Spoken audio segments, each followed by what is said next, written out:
populations who have higher rates of lactose intolerance. And in this part of the world, much of our calcium intake is linked to our dairy intake.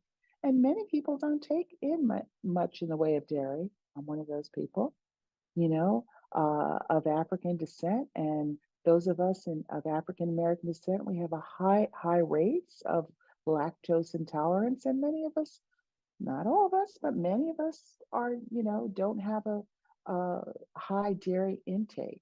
So getting a historical perspective of what their calcium intake has been like, right? Because we have to understand where you're starting from, because uh, bone density will decrease in the menopausal period. But where are we starting from?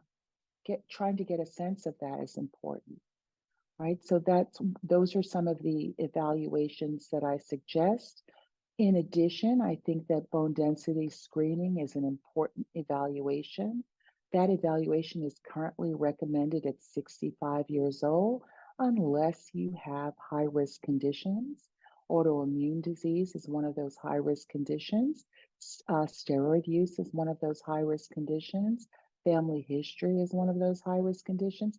Low BMI is one of those high risk conditions. So, trying to stratify risks so that we can identify the patients who are at high risk, but all patients, giving them information, because this is a really important thing to know about for our future health and well being.